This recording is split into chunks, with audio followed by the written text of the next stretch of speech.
You woke up this morning and something inside you ached. Your body is tired. Your mind is heavy. There's a weight sitting on your chest that never seems to fully lift, no matter how much sleep you get, no matter how many days pass, no matter how hard you try to convince yourself that tomorrow will feel lighter than today. I'm not here to tell you that ache will disappear. I'm here to tell you something far more important. That ache, that struggle, that relentless weight pressing down on you every single day isn't evidence that something is wrong with your life. It's evidence that you're still in the fight. It's proof that you haven't been defeated yet. It's the single most reliable sign available to any human being that they are still undeniably alive. Struggle is not the opposite of a good life. Struggle is the texture of a life being lived at full intensity rather than a life being merely survived in numb, comfortable avoidance. I need you to sit with that distinction, because most people have been taught the exact opposite lesson their entire existence. They've been taught that struggle is failure. That difficulty means something has gone wrong. That the absence of pain is the actual goal, the finish line, the reward waiting at the end of enough effort, or enough luck, or enough prayer. This is one of the most damaging lies ever told to human beings, because it sets up an impossible standard. It suggests that eventually, if you do everything correctly, you'll arrive at a permanent state of ease, comfort, and painlessness. And when that state never actually arrives, because it doesn't exist, people begin believing something is fundamentally wrong with them specifically, rather than recognizing that the entire premise was flawed from the very beginning. There is no arrival point where struggle ends permanently. There is no finish line where difficulty disappears forever. Life, by its very nature, at every single stage, for every single person who has ever lived, contains struggle. The question was never whether you would struggle. The question is what you do with that struggle once it inevitably arrives. Let's talk about what struggle actually represents, because understanding this will completely transform your relationship with the difficulty you're currently experiencing. Every single struggle you face is evidence of engagement. It's evidence that you're pushing against something, testing your limits, extending yourself beyond where you were previously comfortable.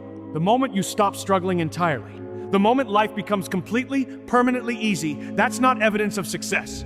That's evidence that you've stopped growing, stopped pushing, stopped engaging with anything requiring genuine effort or risk.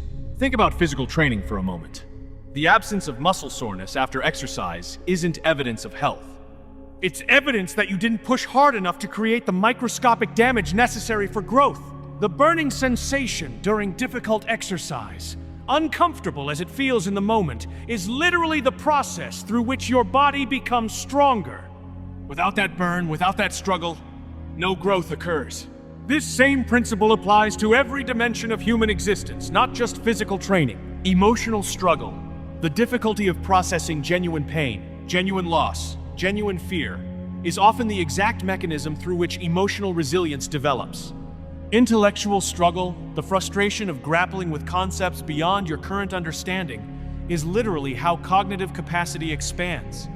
Relational struggle, the discomfort of difficult conversations, boundary setting, and genuine vulnerability is often necessary for developing authentic, deep connections rather than superficial ones that avoid anything requiring genuine effort. In every single domain of human life, struggle isn't the enemy of growth. Struggle is the mechanism through which growth actually occurs. The absence of struggle doesn't indicate a life well lived. It often indicates a life avoided. A life kept small and safe specifically to escape the discomfort that genuine engagement inevitably requires. Let me tell you about what happens to people who successfully avoid struggle for extended periods, because understanding this outcome will help you appreciate the struggle you're currently experiencing rather than resenting it. People who successfully insulate themselves from struggle, whether through avoiding challenges, avoiding difficult relationships, avoiding anything requiring genuine risk or vulnerability, don't end up living rich, fulfilled lives free from pain. They end up living smaller lives, increasingly disconnected from genuine meaning, genuine growth, genuine engagement with anything requiring real investment of themselves. This happens because struggle and meaning are deeply interconnected. The things that matter most in human existence, genuine achievement, genuine connection, genuine growth, genuine contribution to something larger than yourself, almost always require struggle as a necessary component. You cannot build genuine mastery without struggling through the difficult process of skill development. You cannot build genuine intimacy without struggling through vulnerable, sometimes painful conversations. You cannot build genuine contribution to your community or your family without struggling through the sacrifice, effort, and sometimes discomfort that meaningful contribution requires. When someone successfully avoids struggle entirely, they often inadvertently avoid meaning entirely as well, because these two things are far more intertwined than most people realize. This is why people who have led remarkably comfortable, struggle-free lives often report feeling a persistent, unexplainable emptiness, a sense that something essential is missing despite having avoided all the difficulty that seemed like it should have made their life easier. The emptiness isn't a mystery once you understand the relationship between struggle and meaning. By avoiding struggle, they inadvertently avoided the exact mechanism through which genuine meaning, genuine fulfillment, and genuine aliveness actually develop. Now let's talk about your current struggle specifically. Whatever form it's currently taking in your life, because I want you to recognize what this struggle actually represents about your current engagement with existence. If you're struggling right now, whether physically, emotionally, financially, relationally, or in any other dimension of your life, this struggle is proof that you haven't given up. It's proof that you're still pushing against something, still trying, still engaged with the possibility of something better, rather than having resigned yourself to permanent stagnation or numbness. This doesn't mean struggle feels good in the moment. It doesn't mean you should seek out unnecessary suffering or fail to address genuine problems that could be resolved. But it does mean that the presence of struggle in your life, particularly struggle connected to genuine effort toward meaningful goals, is not evidence that something has gone wrong. It's evidence that you're still fully engaged with the process of living rather than merely existing in comfortable, numb avoidance. Let's talk about numbness for a moment, because this is the actual alternative to struggle that most people don't consider when they're wishing their difficulties away. The opposite of struggle isn't ease and comfort in the way most people imagine it. The opposite of struggle, when pursued to its logical extreme, is numbness. It's a state of disconnection from genuine engagement with life. A state where nothing particularly hurts because nothing particularly matters enough to create the vulnerability required for pain. This numbness can look appealing from the outside, especially when you're currently experiencing intense struggle. The idea of simply not caring enough to feel pain, not investing enough to risk disappointment, not engaging enough to experience genuine difficulty, can seem like relief compared to your current intensity of struggle. But numbness isn't actually relief. It's a different kind of suffering, one that's often more insidious, because it doesn't announce itself as clearly as struggle does. Struggle hurts, obviously, undeniably, in ways that demand your attention and response. Numbness hurts quietly, gradually, in ways that can go unnoticed for years, while you slowly disconnect from everything that once made your existence feel meaningful and alive. I would rather you struggle intensely toward something meaningful than exist comfortably in numbness toward nothing at all. This isn't romanticizing pain for its own sake. It's recognizing that the alternative to meaningful struggle isn't actually peaceful ease. It's disconnected numbness that eventually produces its own profound suffering, often more difficult to recognize and address than the obvious pain of genuine struggle. Let's talk about resilience, because your current struggle, difficult as it feels, is actually building a capacity that will serve you throughout the rest of your existence. Every time you push through difficulty rather than retreating into avoidance, you're building resilience. This resilience isn't abstract or theoretical. It's a genuine psychological and even physiological capacity that develops through repeated exposure to difficulty successfully navigated.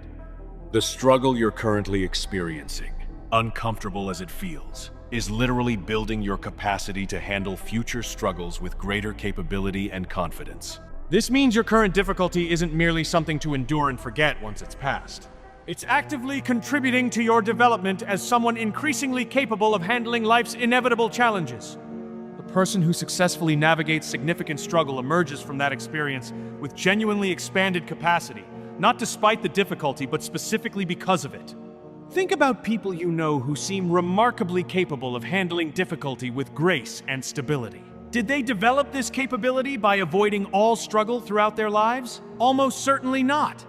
This capability typically develops precisely through repeated exposure to significant struggle, successfully navigated over time, building increasing confidence and skill in facing difficulty.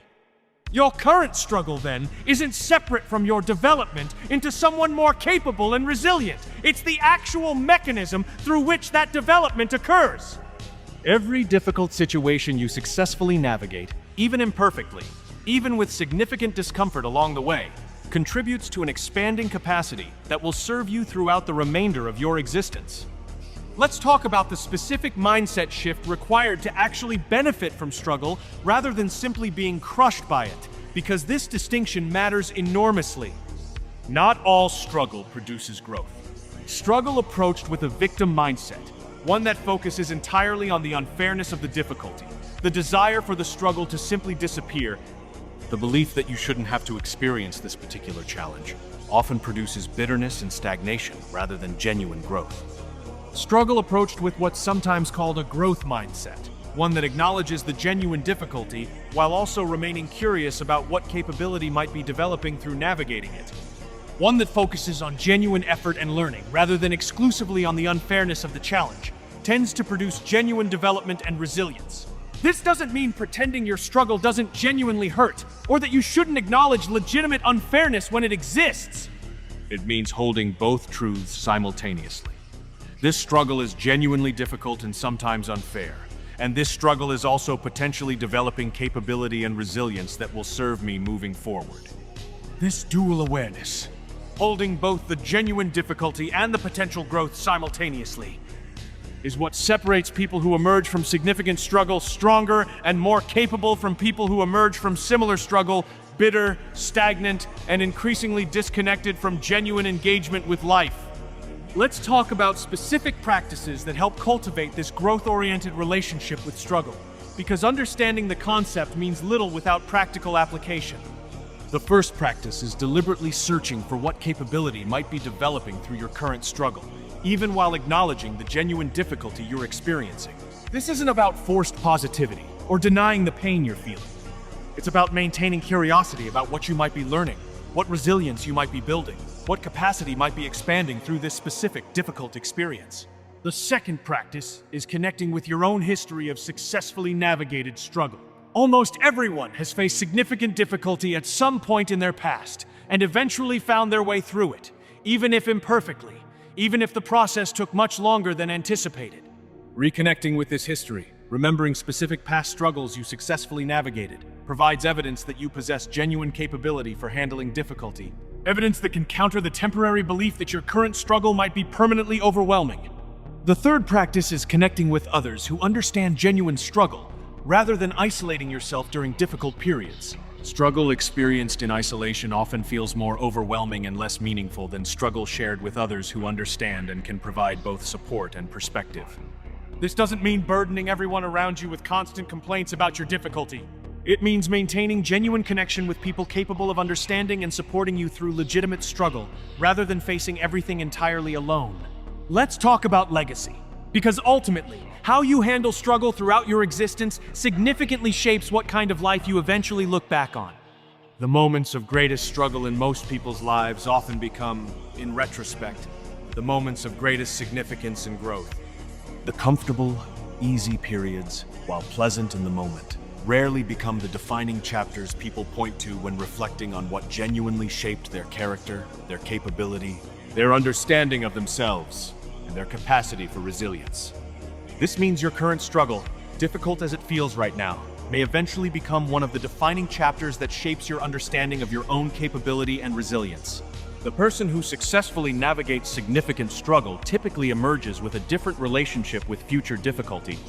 A confidence born not from avoiding challenge, but from having successfully faced and moved through genuine difficulty before. I want you to think about your life decades from now, looking back on this current period of struggle. What will this experience have taught you? What capability will it have built? How will successfully navigating this difficulty, even imperfectly, even with significant discomfort along the way, have shaped who you eventually become? This perspective doesn't diminish your current pain. It doesn't suggest you shouldn't acknowledge the genuine difficulty you're experiencing right now.